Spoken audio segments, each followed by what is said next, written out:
नमस्कार दोस्तों, स्वागत है आपका आज के मुख्य समाचार में, जिसमें सबसे पहली और बड़ी खबर में आपको बताएंगे कि ब्रिटेन से आने वाली सभी उड़ानें कर दी गई हैं रद्द। नए कोरोना वायरस के बीच भारत ने लिया बड़ा फैसला। जी हां दोस्तों, अब कोरोना का नया वर्जन है जो कि इस वक्त पूरी दुनिया में हंगामा मचाया हुआ है। इसी के साथ दूसरी बड़ी खबर में आपको बताएंगे कि सेना की बारी ही ना आई और गांव वालों ने दौड़ा लिया चीन के फौजियों को। जी हाँ दोस्तों, सेना ने नहीं बल्कि गांव वालों ने चीनी सैनिकों को खदेड़ा।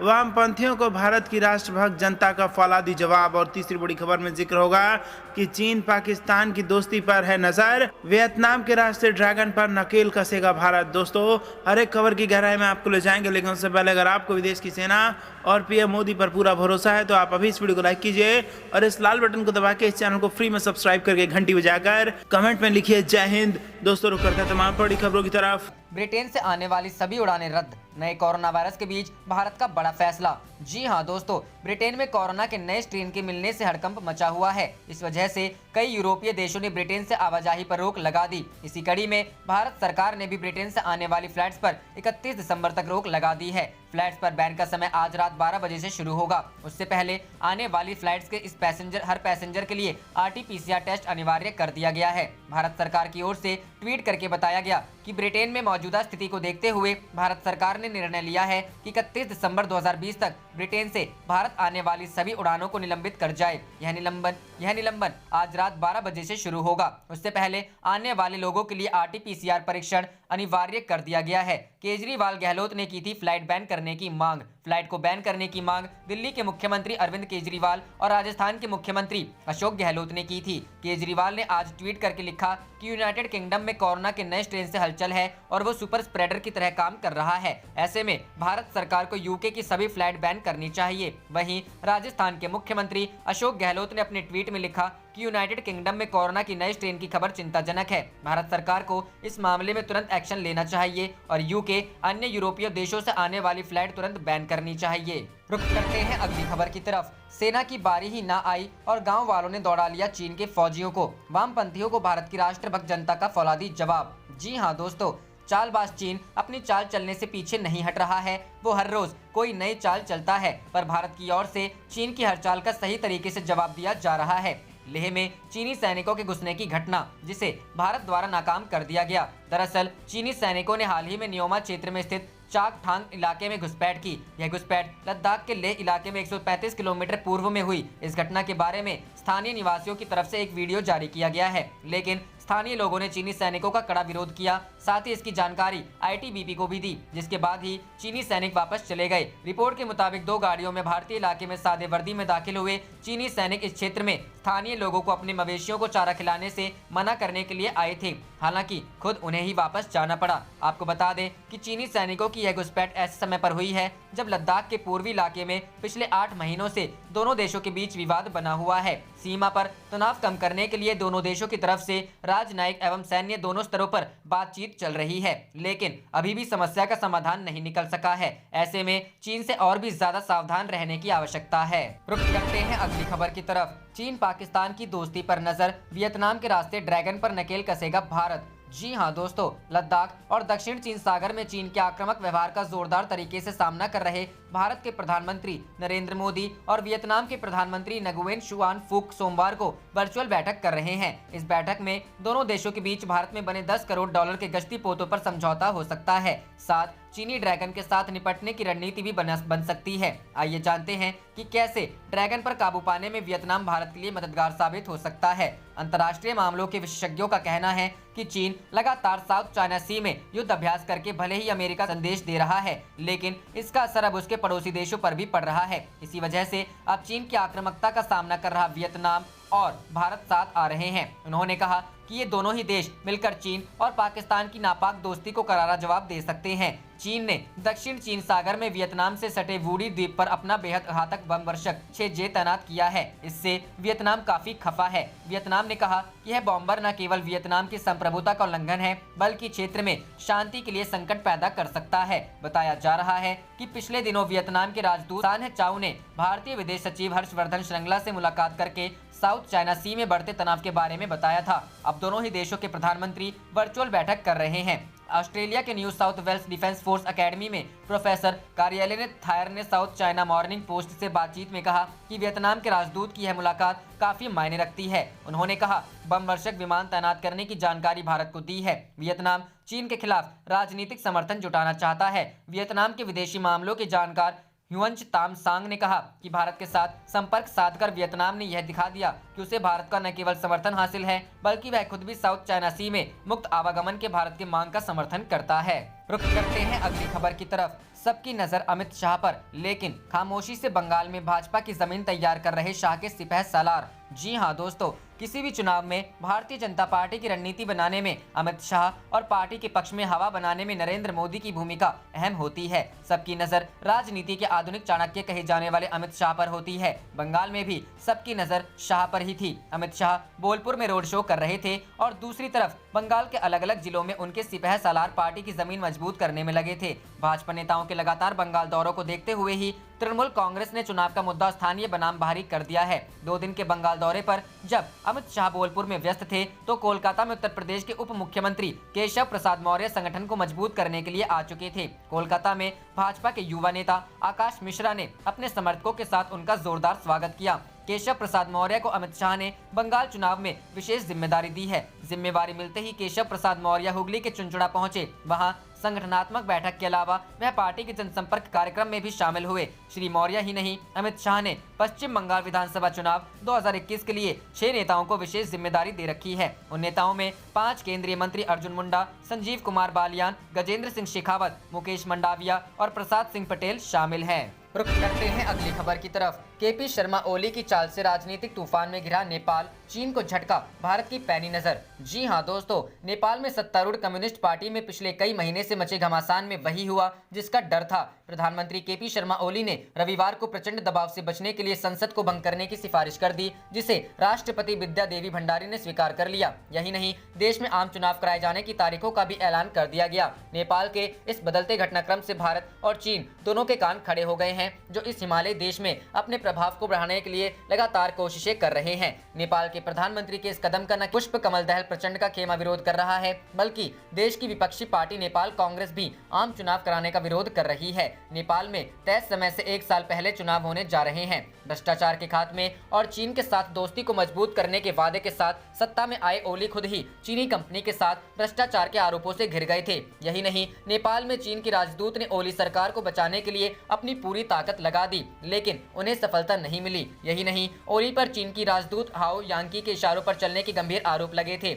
न्यूयॉर्क टाइम्स की रिपोर्ट के मुताबिक नेपाल में यह सियासी उथल पुथल ऐसे समय पर हो रहा है जब चीन और भारत के बीच तनाव बढ़ता जा रहा है। यही नहीं, भारत और चीन दोनों ही नेपाल में अपनी मनपसंद सरकार को लाने के लिए पूरी ताकत झोंक रहे हैं। ओली के नेतृत्व में नेपाल अब तक चीनी राजदूत के इशारे पर एक के बाद एक भारत विरोधी कदम उठा रहा था। नेपाल के साथ संबंधों को बेहतर बनाने के लिए भारतीय खुफिया एजेंसी रॉ के चीफ और भारतीय विदेश सचिव दोनों ने ही नेपाल नेताओं से मुलाकात की थी। इसके ठीक बाद चीन के रक्षा मंत्री भी नेपाल पहुंच गए थे। चीन ने ओली के नेतृत्व में नेपाल से काफी फायदा उठाया, लेकिन नए राजनीतिक तूफान से ड्रैगन को करारा झटका लगता दिख रहा है। अपने कार्यकाल के दौरान ओली अपने चुनावी वादों को भी पूरा नहीं कर पाए। चीन ने वादा किया था कि वह रेल लाइन से नेपाल को जोड़ेगा। इतने साल बीत जाने के बाद भी यह वादा पूरा नहीं हो सका है। ओली सरकार के स्वास्थ्य मंत्री पर आरोप लगा है कि उन्होंने चीन से कोरोना वायरस को रोकने के लिए मंगाए गए उपकरणों की खरीद में भ्रष्टाचार किया। राजनीतिक कार्यकर्ताओं का आरोप है कि चीन से जिन उपकरणों को मंगाया गया उसके लिए बाजार दर से ज्यादा पैसा लिया गया। नेपाल की भ्रष्टाचार निरोधक संस्था इसकी जांच कर रही है। करते हैं अगली खबर की तरफ। पाक की ड्रोन साजिश फिर नाकाम, फायरिंग कर सुरक्षा बलों ने खदेड़ा। पंजाब के गुरदासपुर में 11 ग्रेनेड मिलने से सनसनी। जी हां दोस्तों, भारत के खिलाफ आतंकी हमलों की फिराक में लगे पाकिस्तान ने एक बार फिर से सीमा पर गुस्ताखी की है। पंजाब के गुरदासपुर में भारत पाकिस्तान बॉर्डर इलाके से भारत में आतंक फैलने की पाकिस्तान की साजिश बेनकाब हुई है। सुरक्षा बलों को गुरदासपुर में भारी संख्या में ग्रेनेड मिले हैं। पंजाब के एक वरिष्ठ पुलिस अधिकारी ने सोमवार को कहा कि सुरक्षा बलों ने गुरदासपुर जिले में 11 हैंड ग्रेनेड जब्त किए हैं। संदेह है कि ये सभी ड्रोन पाकिस्तान की सीमा से ड्रोन के जरिए गिराए गए हैं। संदेह है कि ये सभी ग्रेनेड पाकिस्तान के रावलपिंडी में एक आयुध कारखाने द्वारा बनाया गया है। दरअसल शनिवार की देर रात चक्री बॉर्डर पोस्ट पर तैनात बीएसएफ के जवानों ने भारतीय क्षेत्र में एक ड्रोन को एंटर करते देखा था। शनिवार देर रात पाकिस्तान की तरफ से आए एक ड्रोन पर बीएसएफ के जवानों ने कई राउंड फायरिंग की। इसके बाद पंजाब पुलिस ने भी फायरिंग की, मगर मार गिराने में सफल नहीं हो पाए। इसके बाद ड्रोन वापस पाकिस्तान की तरफ लौट गया। इसके बाद पुलिस और बीएसएफ की टीम ने रविवार सुबह सलाच गाँव में सर्च ऑपरेशन चलाया और 11 हैंड ग्रेनेड बरामद किए। एक वरिष्ठ पुलिस अधिकारी ने कहा कि ग्रेनेड का बॉक्स एक लकड़ी के फ्रेम से जुड़ा हुआ था और एक नायलॉन की रस्सी के सहारे ड्रोन से जमीन पर उतारा गया था। पंजाब पुलिस के एक वरिष्ठ अधिकारी ने कहा कि प्लास्टिक बॉक्स में पैक आरजे टाइप HG-84 श्रृंखला के ग्रेनेड की खेप पिछले 15 महीनों में सीमा पार से आतंकवादियों के लिए देश में तस्करी की गई आग्नेय शास्त्रों और ग्रेनेड की जब्ती का 8 उदाहरण है। गौरतलब है कि HG-84 ग्रेनेड की रेंज 30 मीटर रेडियस तक होती है। HG-84 ग्रेनेड का इस्तेमाल भारत में 2008 मुंबई आतंकी हमले, 1993 आतंकी हमले, 2001 संसद हमले में भी हुआ है। यह जब्ती ऐसे वक्त में सामने आई है जब खुफिया एजेंसियों ने सुरक्षा बलों को पाकिस्तानी ISI के चीन से ड्रोन का अपग्रेड वर्जन खरीदने के कदम को लेकर आगाह कर दिया था। दरअसल पाकिस्तान ज्यादा से ज्यादा फायर आर्म की तस्करी करने के लिए चीन के बने उन्नत ड्रोन का इस्तेमाल करता है।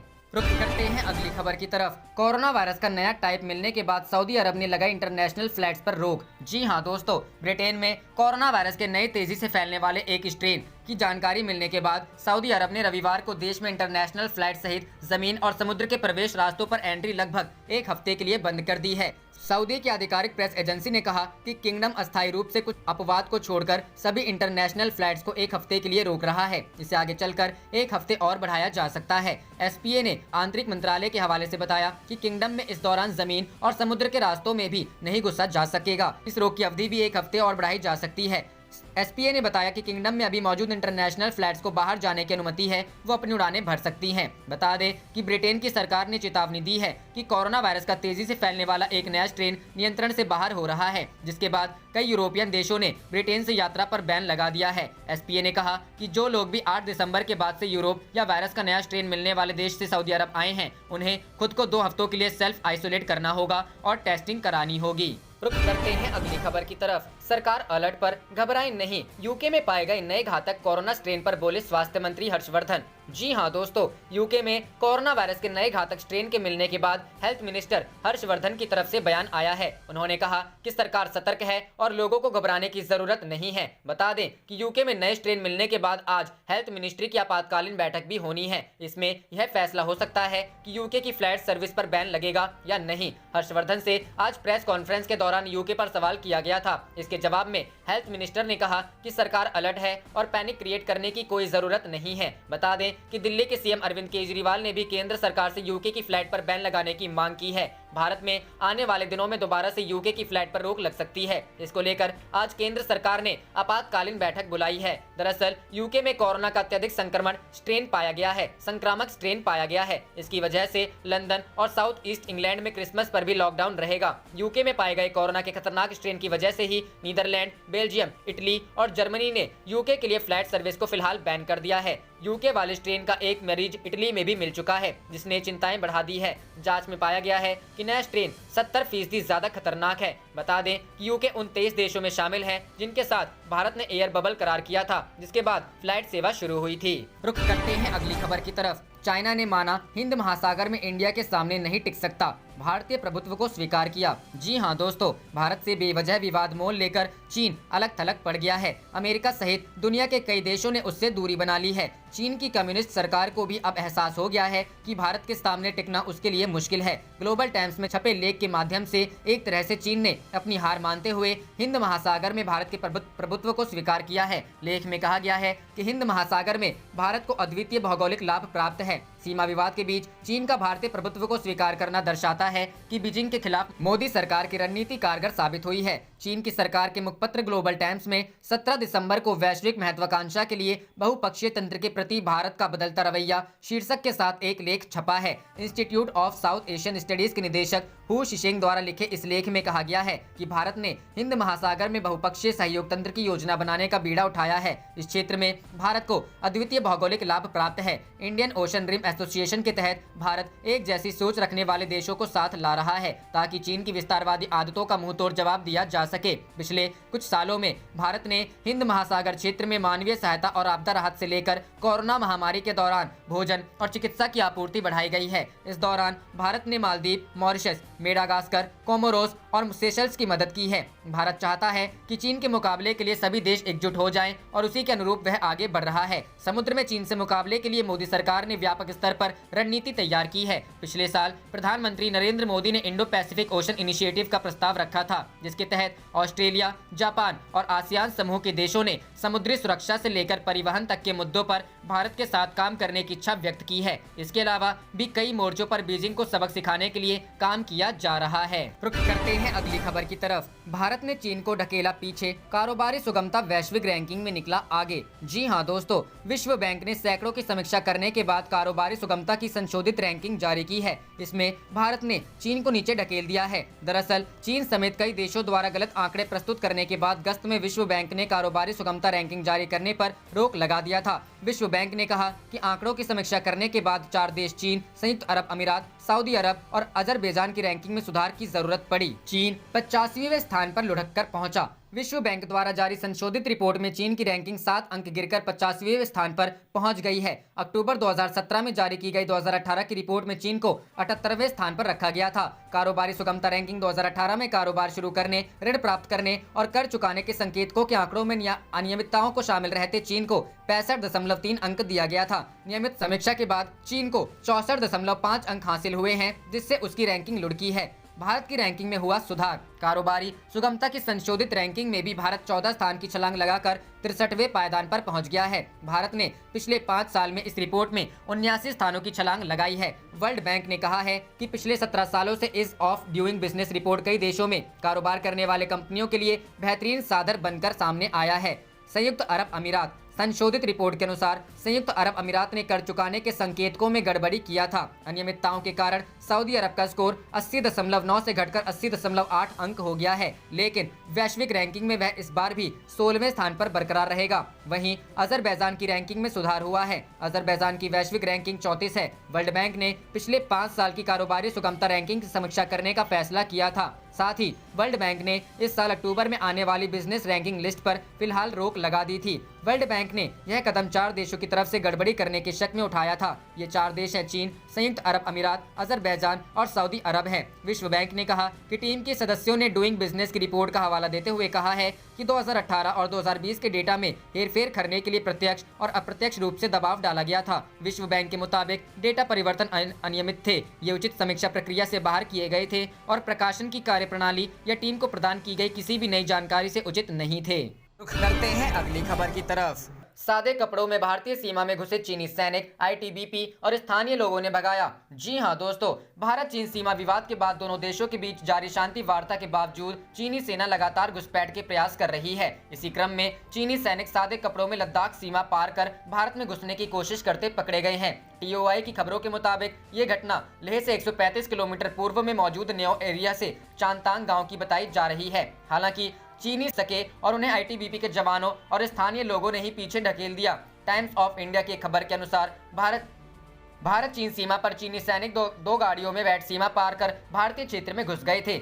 चांगतांग के स्थानीय लोगों ने रविवार को इसका कथित वीडियो शेयर किया है। हालांकि बता दें कि भारतीय सेना और आईटीबीपी ने इस संबंध में कोई बयान जारी किया है और न ही इस घटना को कंफर्म किया है। शेयर कर रहे वीडियो के मुताबिक चीनी सैनिकों का एक समूह 2 गाड़ियों के जरिए भारतीय सीमा में घुसने की कोशिश कर रहा था। ये लोग सादे लिबास में थे और स्थानीय चरवाहों को अपने पशु वहां चराने से मना कर रहे थे। हालांकि इसी दौरान स्थानीय निवासियों ने उनका कड़ा विरोध करना शुरू कर दिया और उन्हें वापस लौटना पड़ा। लोगों के मुताबिक इस दौरान आईटीबीपी के जवानों ने भी वहां पहुंचकर चीनी सैनिकों को चेतावनी दी। हालांकि ये भी स्पष्ट नहीं है कि गाड़ी में मौजूद चीनी नागरिक सैनिक ही थे। न्योमा के काउंसलर के हवाले से वेबसाइट ने कहा है कि यह घटना कथित तौर पर 4-5 दिन पहले की है। बता दें कि चांगतांग गांव में लेह की बड़ी आबादी रहती है और इस जगह पर हमेशा से ही चीन की नजर बनी हुई है। रुख करते हैं अगली खबर की तरफ। कोरोना वायरस के नए स्ट्रेन का आतंक पूरे यूरोप से कटा ब्रिटेन, भारत में भी आपात बैठक। जी हां दोस्तों, ब्रिटेन में कोरोना वायरस का नया स्ट्रेन पूरी दुनिया के लिए चिंता का सबब बन गया है। कोरोना के इस नए स्ट्रेन के आतंक को देखते हुए पूरे यूरोप ने ब्रिटेन से खुद को अलग थलग कर लिया है। कई यूरोपीय देशों ने ब्रिटेन में कोरोना वायरस के नए स्ट्रेन को खतरे को देखते हुए अपनी सीमाओं को बंद करने के साथ ही यातायात को निलंबित कर दिया है। एक दिन में नए स्ट्रेन के 35,000 से अधिक मामले मिलने के बाद टेंशन में आई यूरोपीय संघ के कई देशों ने ब्रिटेन से आने वाली उड़ानों पर रोक लगा दी है ताकि इसका प्रकोप उनके देशों में नहीं पहुंचे, जबकि कई अन्य देश ऐसे ही प्रतिबंधों को लेकर विचार कर रहे हैं। France, Germany, Netherland, Belgium, Austria और इटली ने ब्रिटेन की यात्रा पर रोक लगाने संबंधी घोषणा कर दी है। वायरस के इस नए स्ट्रेन ने ब्रेक्जिट समझौतों पर भी अनिश्चितता के बादल गहरा दिए हैं। दरअसल ब्रिटेन और यूरोपीय संघ के पास व्यापार समझौते के लिए 31 दिसंबर तक का वक्त है। स्कॉटलैंड के पहले मंत्री निकोला स्टर्जन ने मांग की है कि 31 दिसंबर को समाप्त होने वाले ब्रेक्सिट ट्रांजिशन अवधि का बढ़ाया जाए, जबकि इस मांग का अब तक प्रधानमंत्री बोरिस जॉनसन ने विरोध किया है।